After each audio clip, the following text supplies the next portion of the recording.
Hi, I'm Nikki from Teaching Autism and welcome to the Autism and Special Education Community Podcast. Are you an autism or special education professional? Are you a teacher or therapist looking for support and new ideas? You may even be a parent, family member or carer.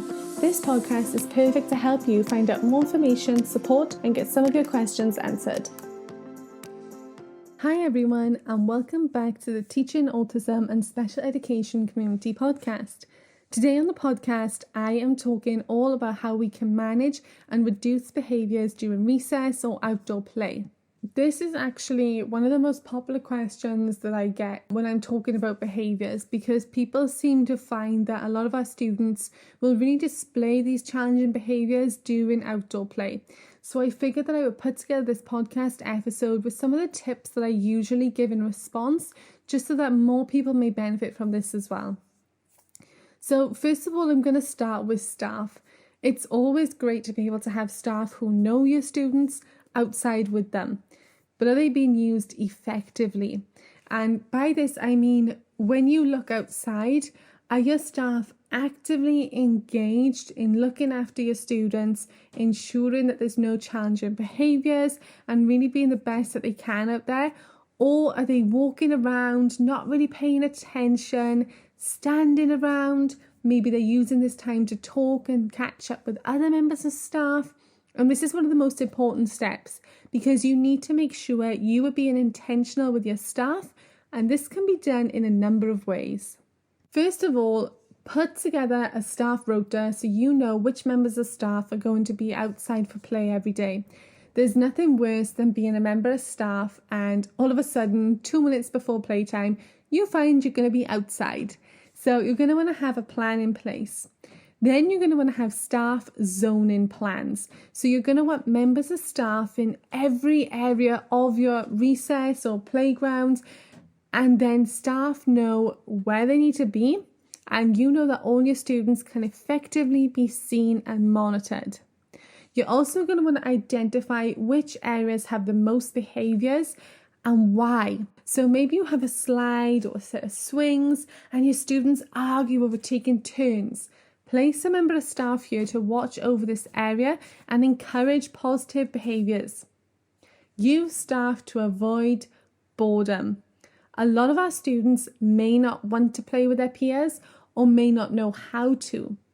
They may not know what to do on the playground. They may not know what to do during their recess.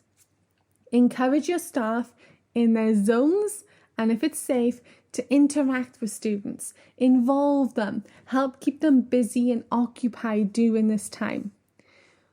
Boredom breeds challenging behaviours, because the students, they don't have anything else to do, so they're going to want to find something to do. And this doesn't always mean that it's going to be the right thing.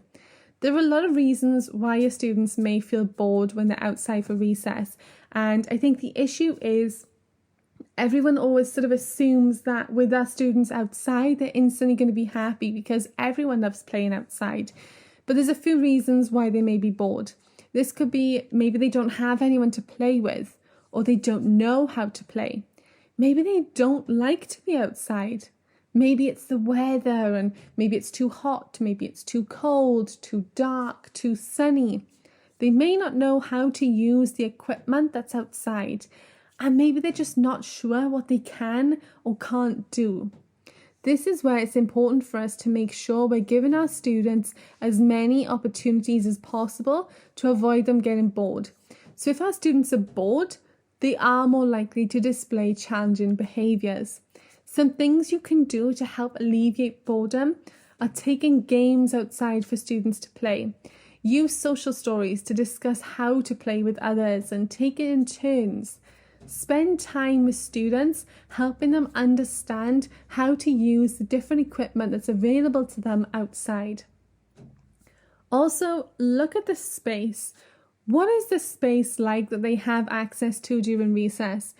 Is it too small for all the classes to be out at the same time? Could you move your recess forward or back 20 minutes so that fewer students are outside? Or is the space just simply too big and you can't keep track of everyone? This is where another benefit of having staff zones set up. Also, look at the activities that you are providing during recess. Sure, a lot of kids will be able to go outside and just run around and have a lot of fun. But for some, they're going to want to have activities that they can have access to. And there are so many fun activities you can quickly, easily set up outside. You can put a staff member in charge of putting these out at the start and then away at the end. Or get your students involved in helping as well. Include it in your classroom jobs. So some ideas of activities that you can use are things like jumbo bowling, chalks. Chalk is probably one of the best tools you can use outside. They can play tic-tac-toe, they can draw, they can write, they can play hangman, they can draw around their bodies. There are so many endless opportunities just with a piece of chalk. You can also have a large tic-tac-toe, a jumbo Jenga. You can have movement prompts on the floor, handprints, footprints. You can do hopscotch, ring toss, even things like taking balls outside to play football, to play tennis, and also mix it up as well. So I've been to a lot of schools where the PE equipment they'll put out in PE and that's it. And they put out, maybe the hockey sticks 3 times a year. And then they're confused when the students don't know how to use them. You can mix these up and take them outside now and again. Once a week, have hockey outside where they can start to learn how to use the stick and how to maneuver around and how to play it. You can also do things like beanbag toss. Take out bubbles and water balloons. Even a beach ball is a lot of fun outside, especially in the summer. You can take the parachute, and there are so many games you can do with a parachute. Also, human ring toss. So we did human ring toss for the first time last year. It was the most fun we have ever had. So we used inflatable rubber rings like you would use for swimming. And we had 2 teams, and each team had, I think they had maybe 6 or 7 rubber rings, and one person had to stand opposite them, and then all the other team members stood a few feet back. You're going to want to differentiate depending on your students, their age, their ability, things like that. And then the team have to throw the rubber rings onto the person in front of them, and the first team to put all those rings on wins.